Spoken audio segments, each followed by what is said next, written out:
Palavra de Deus, a palavra de Deus nessa manhã, que está em Lucas mesmo, no capítulo 4. Lucas, capítulo 4, é uma palavra que todos nós conhecemos, mas eu quero falar um pouquinho nessa manhã sobre oração. Nós temos enfatizado este tema durante os últimos dias. Eu tenho conclamado a igreja à oração. Nós temos visto alguns resultados da oração. E nós temos visto o que é que orar provoca. Eu já tive testemunhos de pessoas me perguntando: pastor, o que é isso? A gente começa a orar e parece que a luta espiritual aumenta. E é inexplicável isso.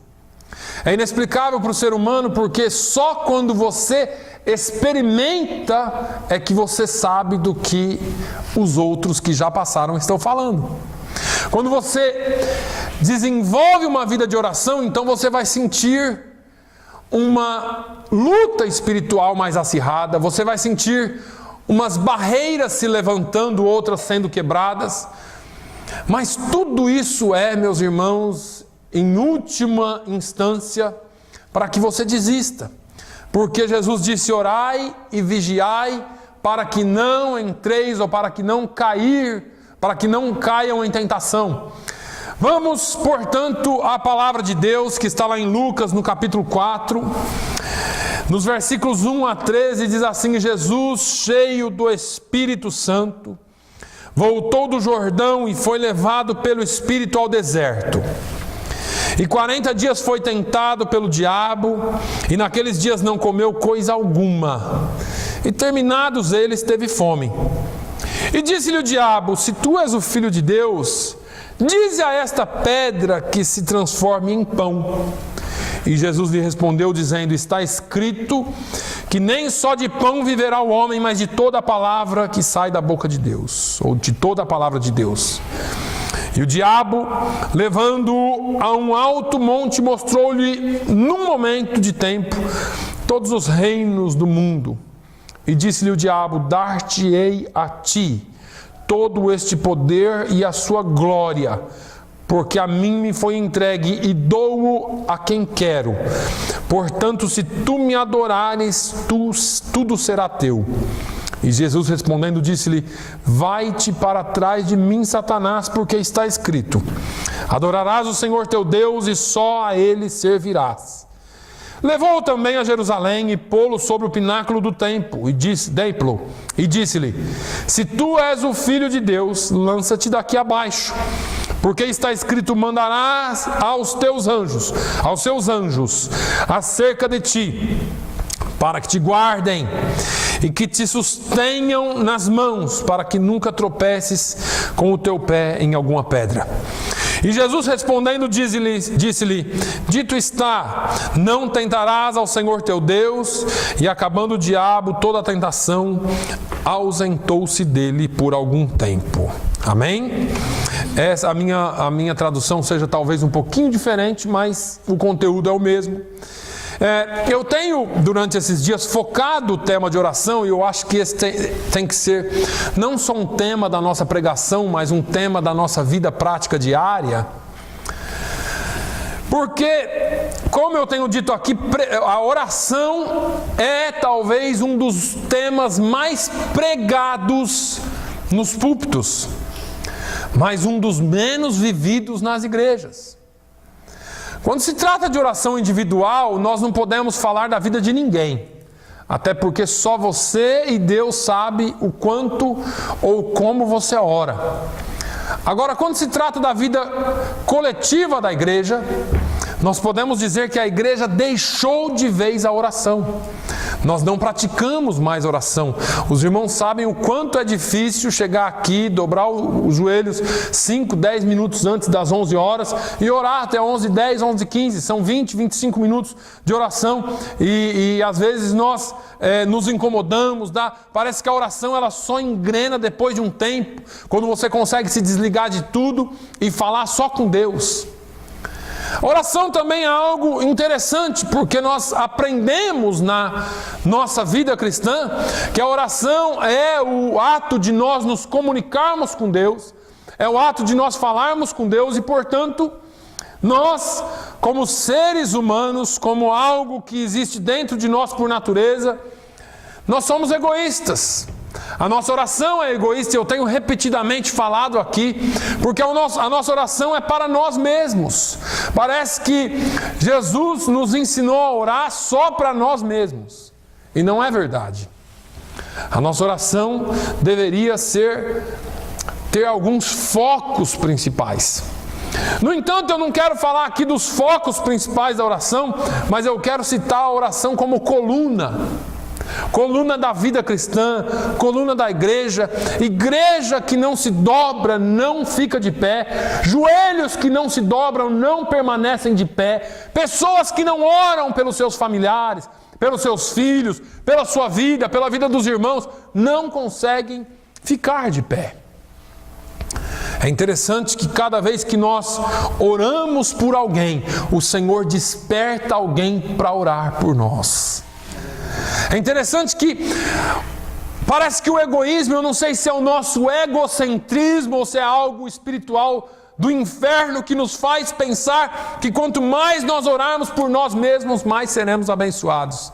Engano, ledo engano, porque seremos abençoados quando nós fizermos o que Jesus falou. Amarás ao teu próximo como a ti mesmo. Quando você ama o teu próximo como a ti mesmo, você ora por ele, você ora por vidas, você ora por pessoas, e Deus levanta pessoas para orar por ti. Mas tudo no mundo hoje gira em torno do eu, do ego, de nós mesmos. Jesus falou em Lucas 22:40, eu já citei aqui, para nós não deixarmos de orar, para não cairmos em tentação. E para entendermos melhor, podemos comparar o mundo a uma grande vitrine recheada com toda sorte de coisas, com o objetivo de nos atrair a atenção e o coração. E portanto as nossas orações também se tornaram mundanas. Senhor, me dá isso. Senhor, se o Senhor me der aquela casa. Jesus, se o Senhor me der aquele carro. Jesus, se o Senhor fortalecer a minha empresa. E nós começamos a colocar Jesus nos nossos negócios mundanos e pessoais. Pastor, eu não posso pedir. Pode pedir, que o Senhor dá. Ele é fiel, mas Ele olha o teu coração primeiro. Eu já citei aqui algumas vezes que o Senhor olhou para Caim e a sua oferta, e para Abel e a sua oferta. O Senhor olha primeiro para você, depois Ele olha para as outras coisas. Ele olha primeiro para a sua motivação, depois para as demais coisas. Perceba que o mal vem sempre travestido de algo bom.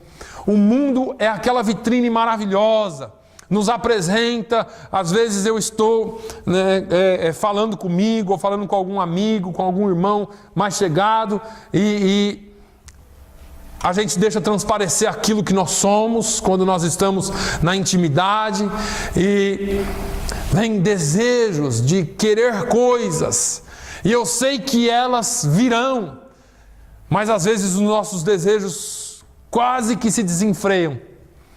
E o Senhor vem ordenando a vida, dizendo uma coisa de cada vez, um passo de cada vez. E eu sei que o Senhor tem bênçãos materiais para você. Eu sei que o Senhor tem bênçãos aqui para você, mas você precisa focar nas coisas do céu. A oração é a coluna de tudo. Em 1 Tessalonicenses 5:22, a palavra nos fala que precisamos fugir de toda a aparência do mal. Irmãos, o que tem crente trocando pés pelas mãos, colocando o carro na frente dos bois, fazendo as coisas ao seu bel prazer ou à sua vontade, porque não aprende a esperar, não aprende a confiar, não aprende a esperar no Senhor, esperar na hora do Senhor, não aprende a colocar e levar tudo a Ele em oração. Paulo fala em Efésios 6,18, orando em todo tempo, com oração e súplica, clamando ao Senhor em espírito. Mas nós perdemos essa visão porque nós somos inteligentes demais, porque somos espertos demais, somos sabidos demais, mas o Senhor quer que nós dependamos totalmente dEle, e isso só vem através da oração.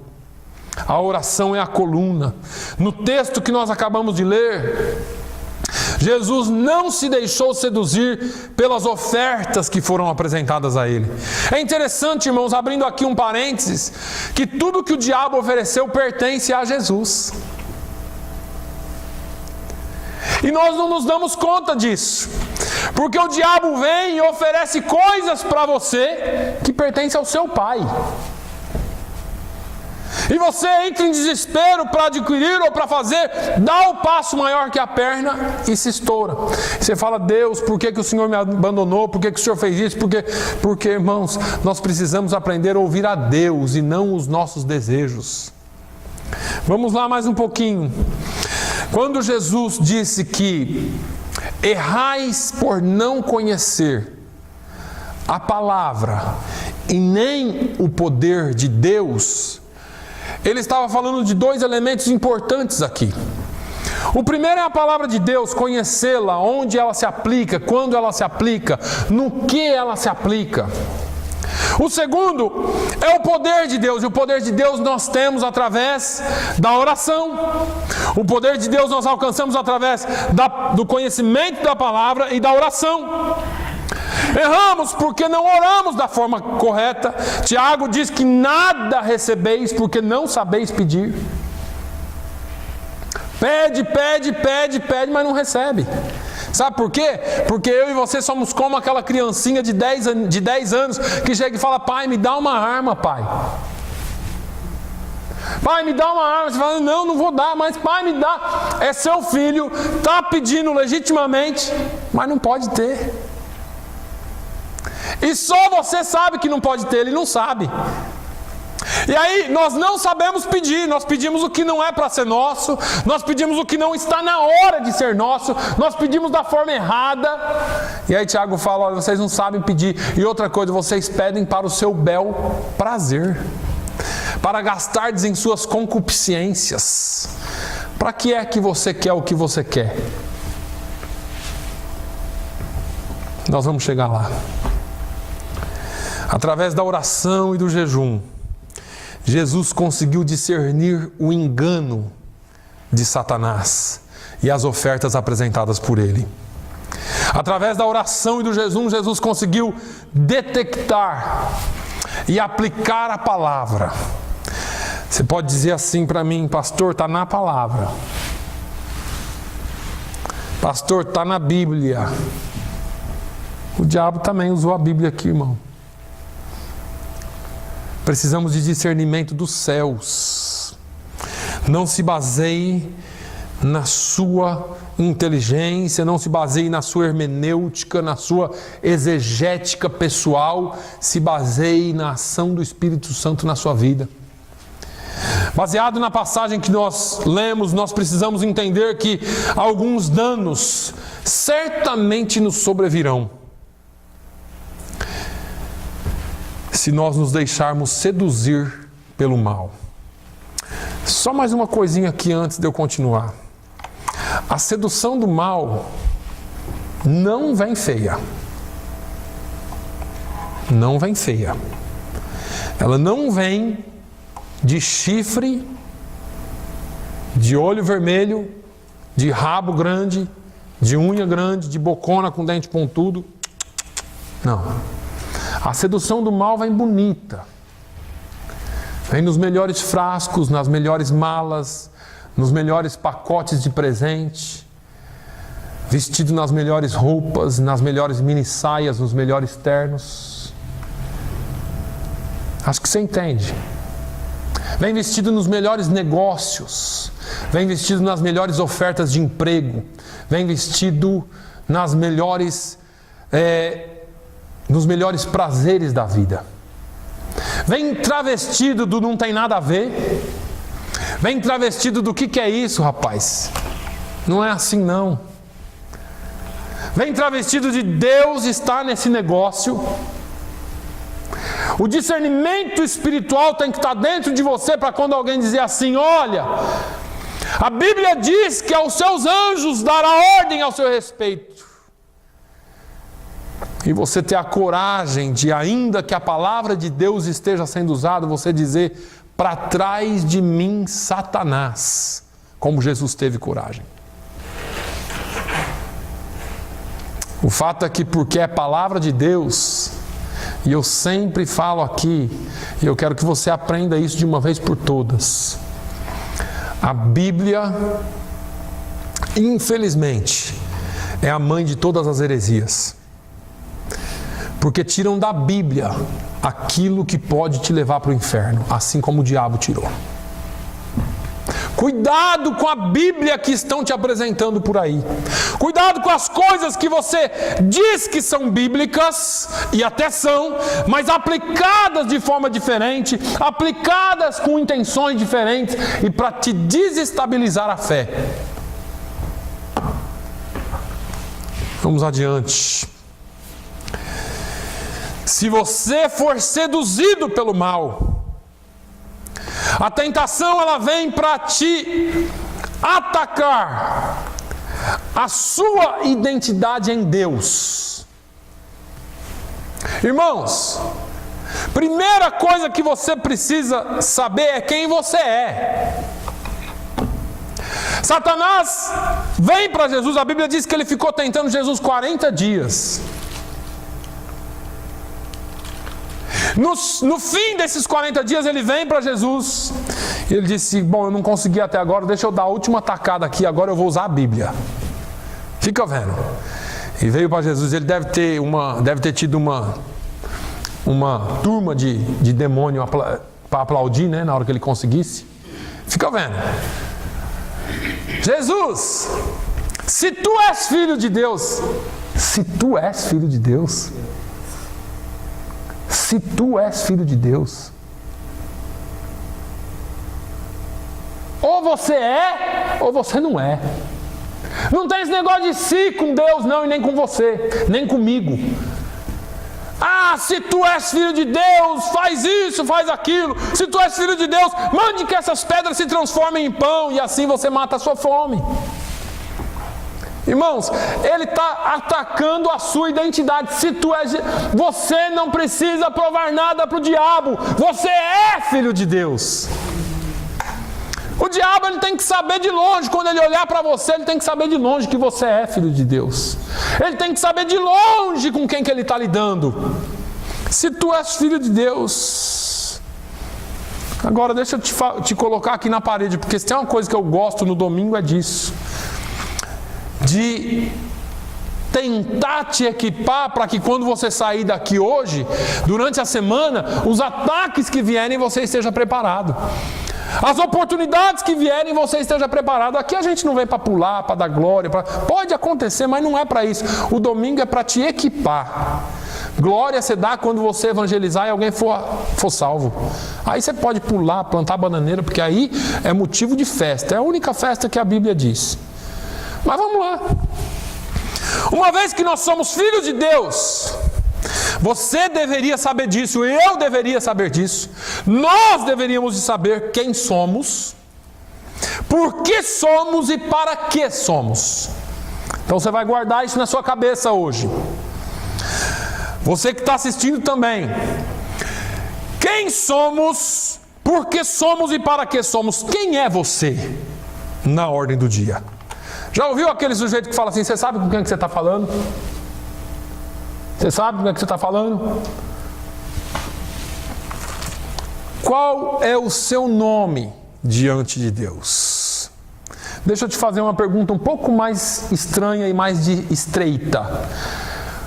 Qual é o seu nome diante do diabo? Não, que eu sou crente, pastor. Aqui é fogo puro, canela de fogo. Aí, lá nos Atos dos Apóstolos, você Você vai ler uma historinha interessante. Me veio aqui na cabeça agora. Nem lembro onde está, mas a gente acha. Diz que um sujeito lá ficou endemoniado, né? E um outro sujeito lá tinha uns filhos. E esses filhos foram lá para expulsar o demônio do sujeito. E chegaram lá, olha, nós te repreendemos no nome do Jesus de Paulo. O endemoniado olha para ele bem direto assim e fala assim, ó, deixa eu te falar uma coisa. Eu sei quem é Paulo e eu sei quem é Jesus. E vocês, quem são? A Bíblia diz que o pau comeu tão frouxo, tão grande, que eles saíram tudo rasgado, tudo espedaçado, o demônio bateu em todos. Quem é você diante de Satanás? Quando o endemoniado cair, quando alguém cair endemoniado perto de você, você vai correr ou ele vai correr, sabendo quem você é? Como que vai ser? Qual é a sua experiência com Deus?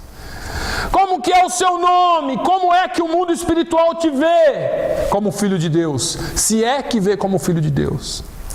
Como é que nós estamos espiritualmente a ponto do demônio respeitar quem é você? Lembra dos discípulos? Senhor, por que é que nós não podemos, Senhor, expulsar esse demônio? Você não sabe de nada. Porque vocês não sabem que existem castas de demônios que saem só com jejum e oração. Com quê? Com jejum. Não é frequentando a igreja? Não. É jejum e oração. Errais por não conhecer a palavra e nem o poder de Deus. O poder de Deus vem através dessa oração. E essa oração, quando você tem intimidade, quando você está em intimidade com Deus, você vai se atacar. A sua identidade é atacada, mas você está preparado. Quem é você diante de Deus? Quem é você diante... Quando você entra na presença de Deus, irmãos, você é um estranho que chega na presença dele, ou você é um filho que ele conhece pelo nome, sabe tudo? E eu não estou colocando em dúvida aqui a onisciência de Deus, não. Eu estou usando uma analogia para você entender. Você é aquele filho que faz 20 anos que não vem na casa do pai. Você é aquele filho que tem relacionamentos rompidos com seu pai, porque meu pai é muito chato. Meu pai não suporta aquele homem. Ou será que você é aquele filho que respeita, que ama, que teme, que sabe que o seu pai é protetor, ajudador? Como que você entra na presença do seu pai? Deixa eu te falar uma coisinha a mais. Estou falando de identidade aqui, pai e filho. Quando você vem lá no seu pai, como que é seu relacionamento com ele? Você é daqueles filhos que vem correndo, pula no pescoço, senta no colo, beija, abraça, e o seu pai sabe que aquilo lá é algo corriqueiro, ou você vem e dá um beijo no seu pai, ele olha para você e fala assim, o que foi? O que você quer? Tá doido, moleque? Você nunca me beijou na vida, agora vem me beijar? Tá querendo alguma coisa? Ou você é daqueles pequenininhos que quando era pequenininho, sua mãe entrou na cozinha e pegou você lavando a louça, tentando lavar a louça, né? Encebando a louça. Sua mãe olhou assim e falou, o que você quer? Pode falar logo. Você nunca ajuda, você nunca faz nada. Nem seu quarto você limpa. Agora você está lavando louça, você quer alguma coisa. Qual é o relacionamento com seu pai? Quem é você quando você entra na presença dele? Será que quando você está chegando em casa, ou você está indo no carro, no trabalho, ou aqui na igreja, que você vai entrar, que você chega assim, purifica o meu coração para entrar em tua presença. Ah, meu irmão. E Deus olha para você e fala, vem, filho meu. Vem porque eu te conheço, eu sei do teu coração. Vem para a minha presença, eu te purifico sim. Pode entrar aqui, eu estou doido para te dar um abraço. Quem é você diante de Deus quando você entra na presença dele? E quem é você diante de Satanás? Porque você pode chegar, ou o diabo chegar na sua presença, ou passar perto de você e falar com aquele ali, não mexe não. Ele é o queridinho do papai. Com ele ninguém põe a mão, porque Deus o ama, porque ele ama o Pai de todo o coração. Isso é intimidade com Deus, é identidade de cristão. Quando você é desafiado pelo inimigo, ele sabe quem é você. Ah, eu conheço Paulo, eu conheço Jesus de Paulo. Então você deveria me conhecer também. Porque eu sou filho do Deus Todo-Poderoso. Eu entro na presença dEle a hora que eu quero. Eu não preciso de vez em quando os filhos de Deus entram na presença dEle, não. Eu entro nos átrios dEle com louvor, com hino, com adoração, com louvor, com ações de graças todos os dias. Eu não sou o filho que vem de vez em quando na casa do pai para dizer que está sem dinheiro para pôr gasolina no carro, para dizer que faltou dinheiro para pagar a conta.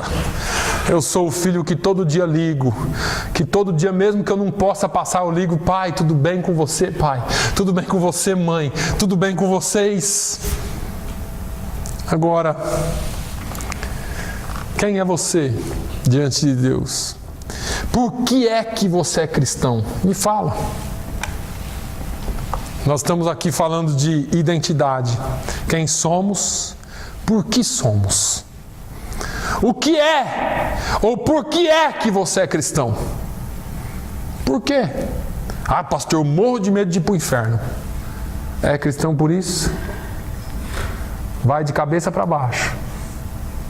Porque ninguém deve ser cristão por medo.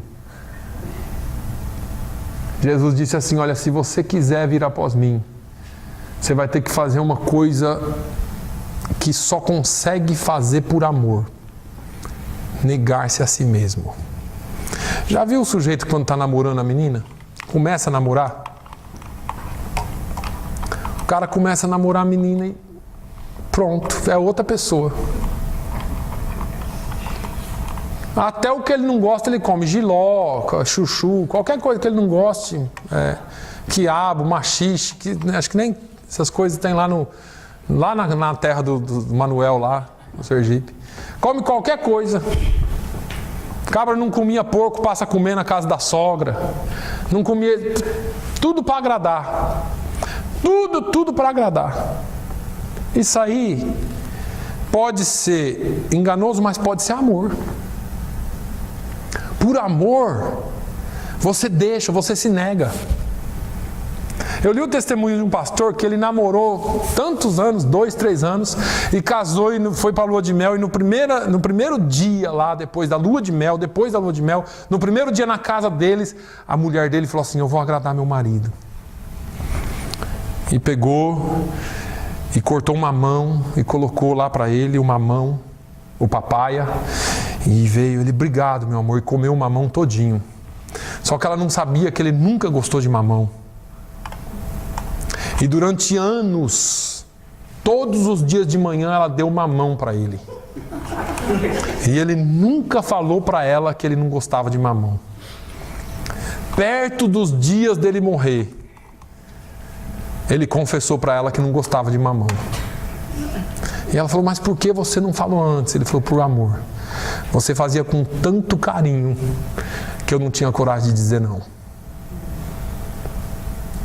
Quantos crentes não têm coragem de abandonar um hábito, não têm coragem de deixar nada por amor a Deus, e dizem que amam a Deus? Por que é que você é cristão?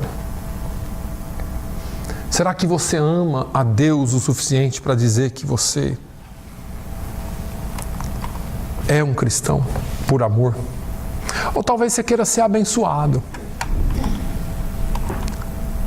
E no evangelho de hoje parece que se você não aceitar Jesus, você não é abençoado. Então, o sujeito quer ser curado, ele vem aqui, aceita Jesus, e aí fica aí até receber a bênção dele e depois vai embora.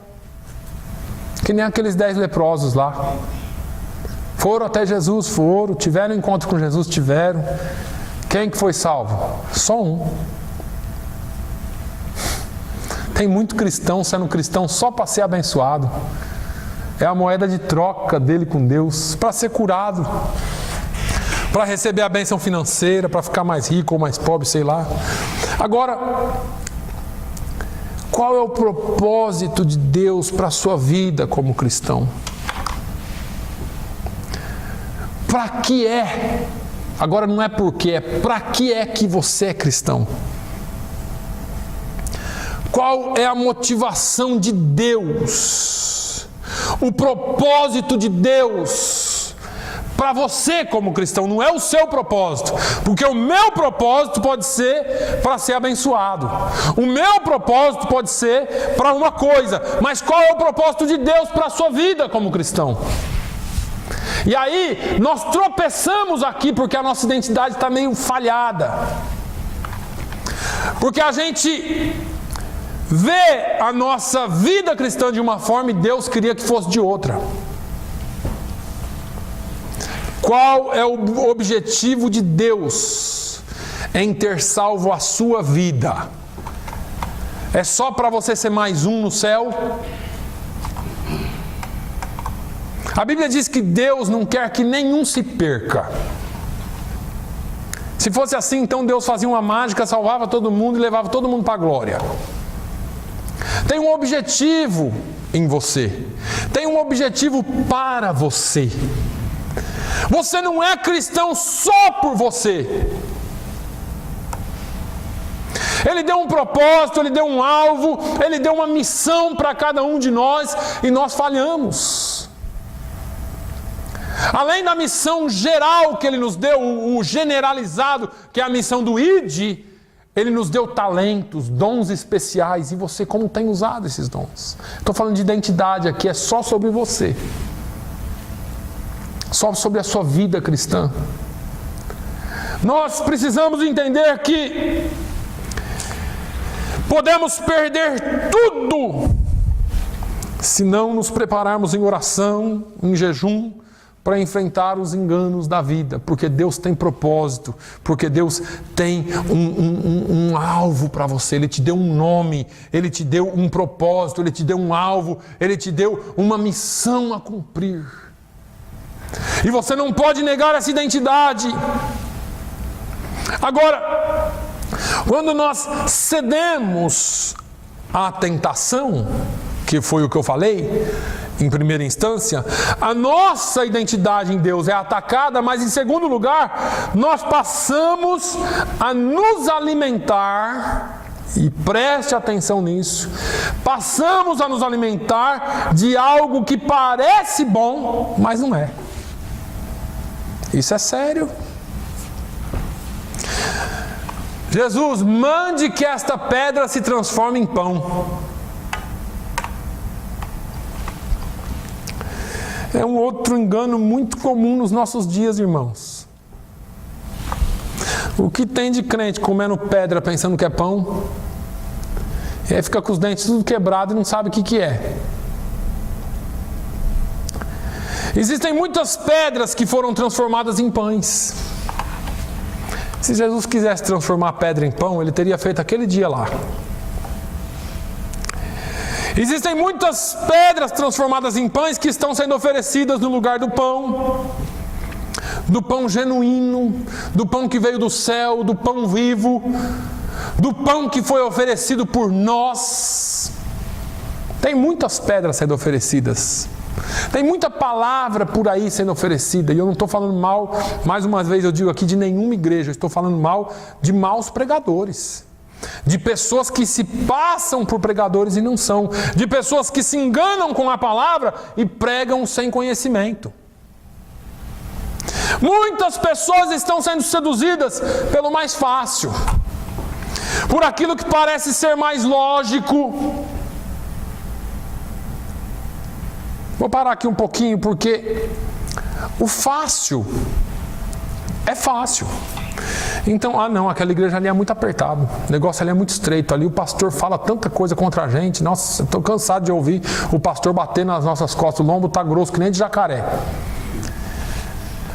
Vou nessa daqui, que aqui é mais fácil, aqui não se fala muito em inferno, aqui não se fala muito em, sabe, condenação, perdição, não se fala muito nessas coisas não.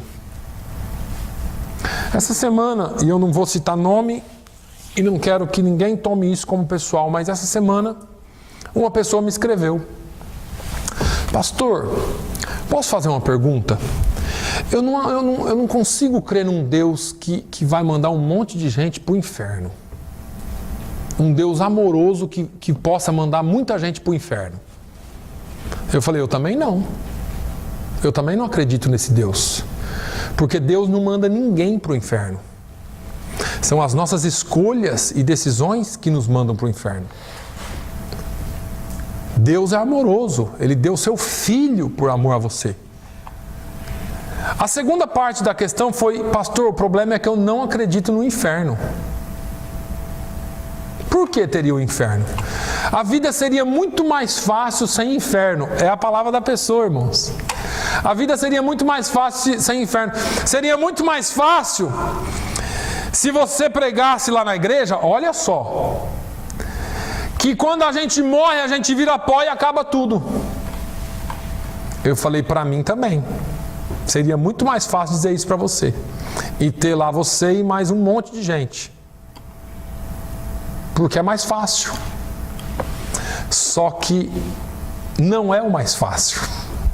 É a verdade.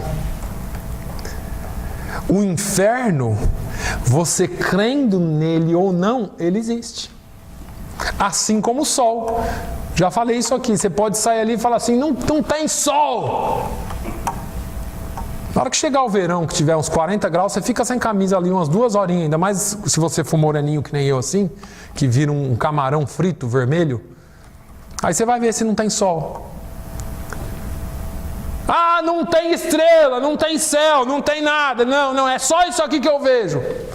O fato de você dizer que não tem e não acreditar que não tenha, ou que tenha, não quer dizer que não tenha.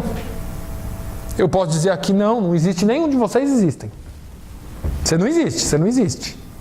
Eu não quero acreditar que você existe. E daí? O que muda? Você continua existindo. É a mesma coisa que você falar para o seu pai: você não é mais meu pai. Você pode falar isso aí o dia inteiro. Prova que você não é filho dele. Existe uma coisa chamada DNA, que ninguém vai mudar.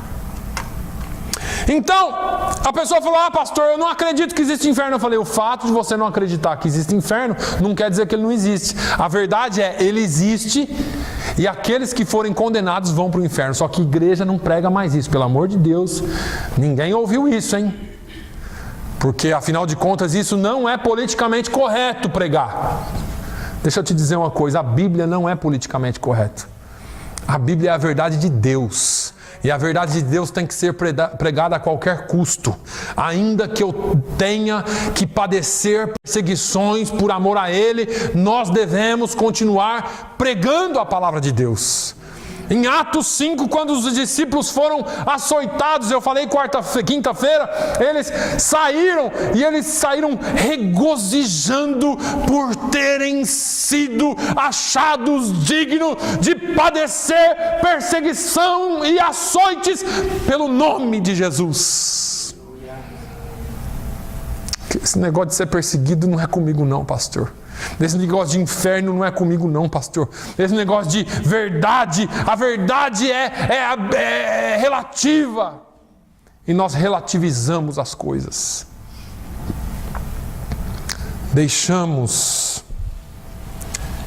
Passamos a nos alimentar do que parece bom, mas não é. Vamos pelo mais fácil, por aquilo que é mais lógico, mas não tem lógica. Por que Deus ia lançar um monte de gente no inferno?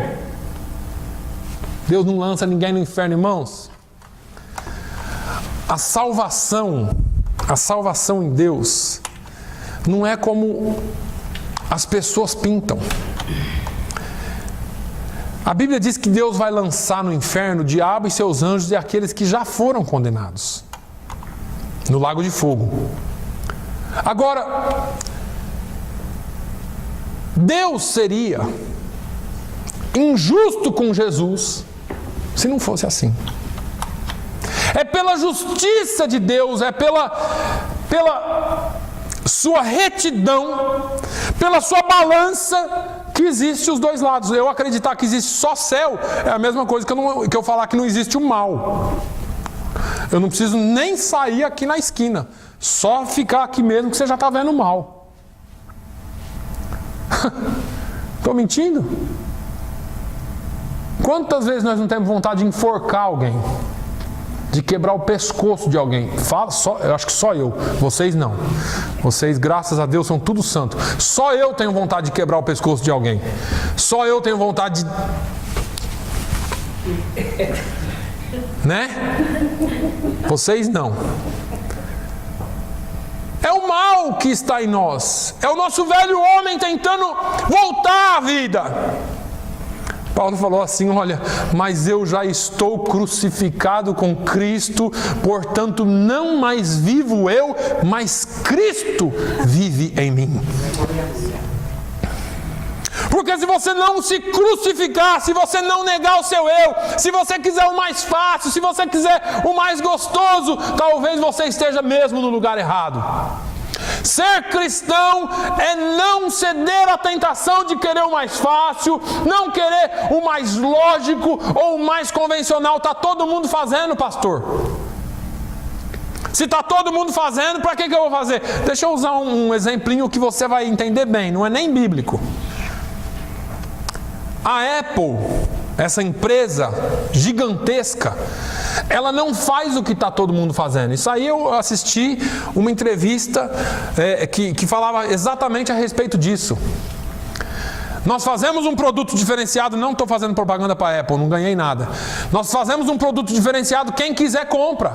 Só que nós vendemos qualidade, nós não vendemos porque todo mundo está vendendo. Até para a sua vida diária você pode aplicar isso aí.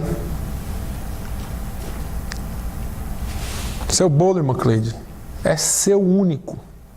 Não importa o que todo mundo está fazendo, ele é único. Esse é o produto que eu faço. Se você quiser, é esse. É o melhor que tem aqui nos Estados Unidos e, quiçá, no mundo. É seu, você valoriza o que é seu. Você põe preço, você faz, e assim é na vida cristã. Eu não faço porque todo mundo está fazendo, eu faço porque a palavra de Deus me manda fazer. Produto único, não tem cópia. Não adianta querer, mas a gente pode dar uma ajeitadinha aqui, uma ajeitadinha ali. Não. O produto que Jesus comprou na cruz do Calvário é um só, é vida santa. E não tem troca, não tem negócio. Ah, mas não dá para fazer um precinho melhor aqui. Olha, a gente ajeita aqui, você faz isso, ninguém vai perceber. E outra, não é nem pecado. É o convencional. Não, vamos pôr uma faixona aí, ó, campanha de... Estava conversando com a minha esposa ontem, falei alguma coisa de campanha. Ela falou assim, e tal lugar que faz campanha anual? Porque tem uns lugares que ainda é menos, né? 7 dias, 21 dias. Tem um lugar aí que faz do ano inteiro. Esse é o ano do fulano, esse é o ano da colheita, esse é o ano disso. E a pessoa fica amarrada ali de janeiro até dezembro. Quando vai acabando o ano que a pessoa fala, nossa, graças a Deus terminei essa campanha, eles lançam outra. Para te amarrar lá na igreja. Porque se você sair, vai ser maldito. Porque você não vai receber a bênção. Porque Deus não vai te abençoar. É um evangelho que ameaça. Não é um evangelho de renúncia, de se alguém quiser vir após mim, de se alguém quiser vir após mim. Não, você tem que vir, porque senão você vai para o inferno, você vai morrer, você vai isso. Não foi assim que Jesus pregou. Jesus falou, se você quiser, pensa bem, porque você vai ter que renunciar a muita coisa e você vai me seguir. Só que se você me seguir, você vai ter vitória na vida e você vai herdar a vida eterna. Esse é o Evangelho de Jesus. Esse é o Evangelho de Jesus. Eles estão deixando de ir à igreja porque comem o que pensam que é comida boa, mas não é.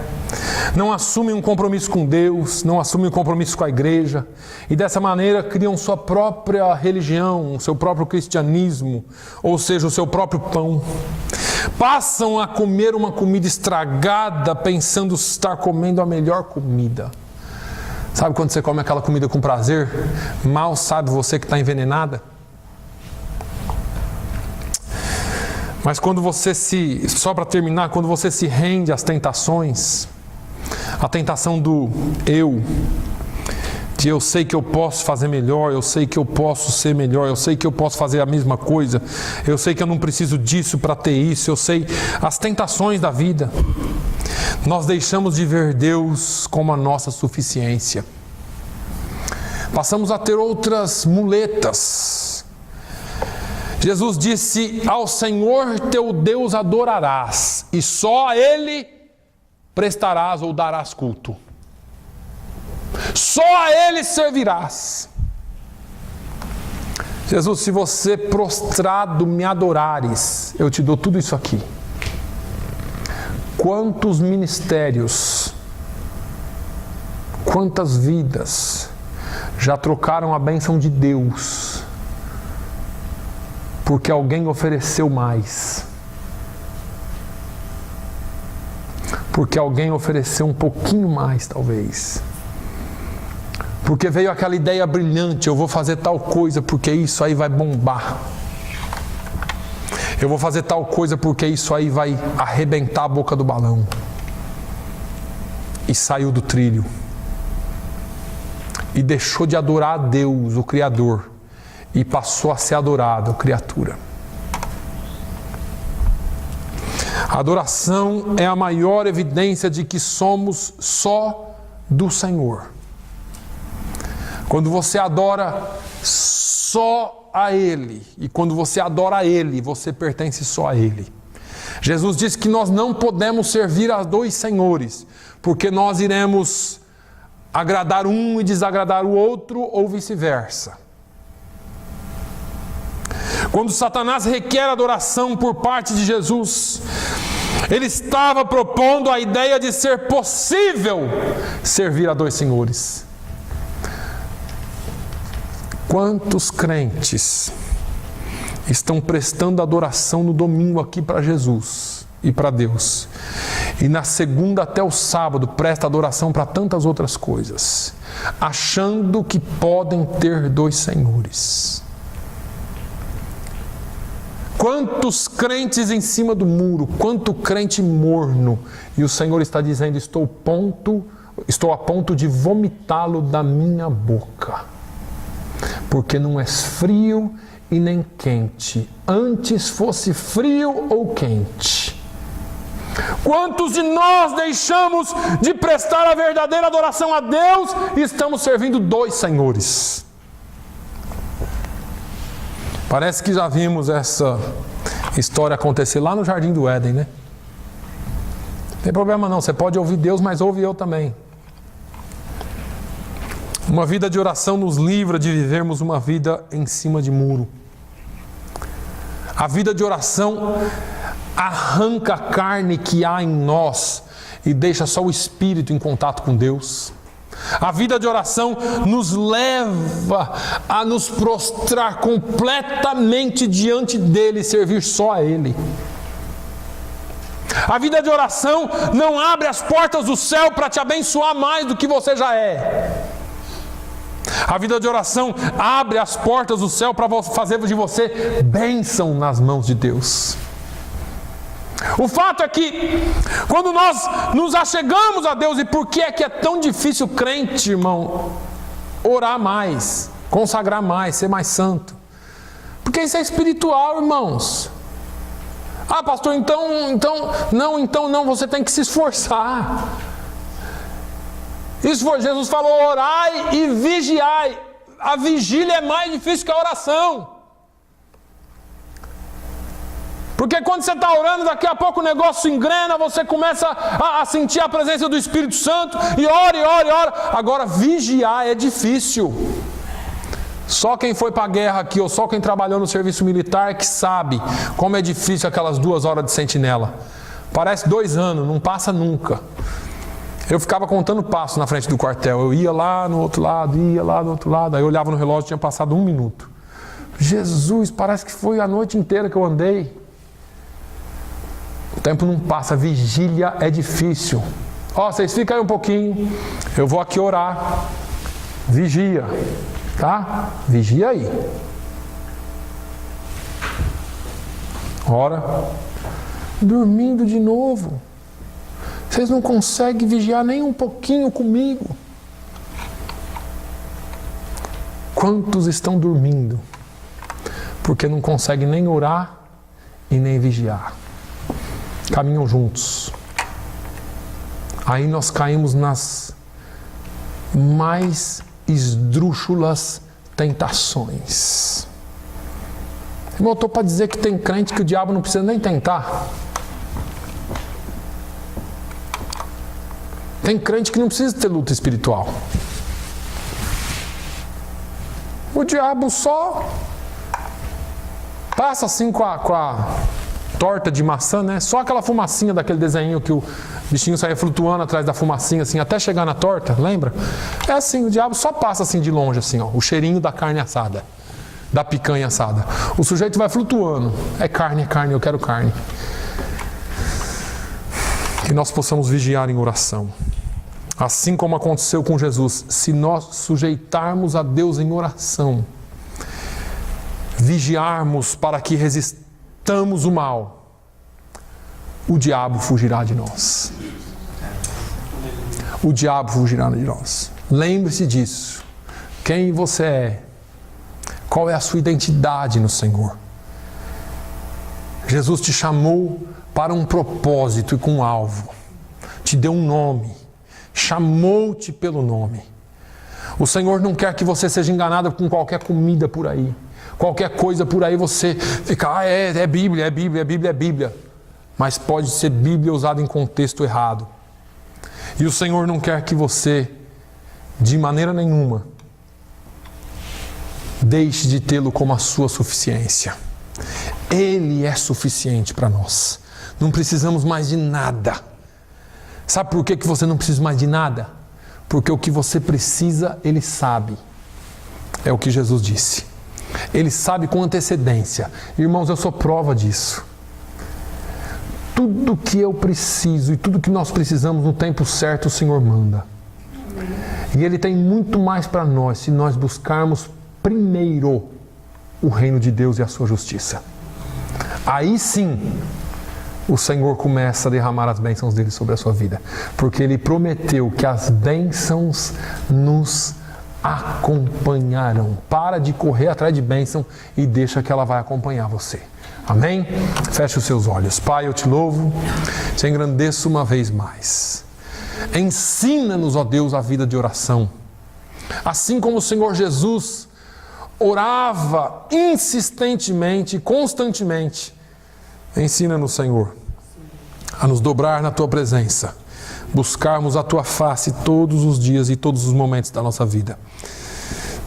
Saber quem somos, de onde viemos e para onde vamos. A nossa missão aqui. Não deixe que as tentações dessa vida nos tirem o foco, mas que nós possamos orar e vigiar, e estar sempre prontos a fazer a Tua vontade. A oração tem que ser a coluna na nossa vida, Senhor. Portanto, leva-nos a ser uma igreja de oração.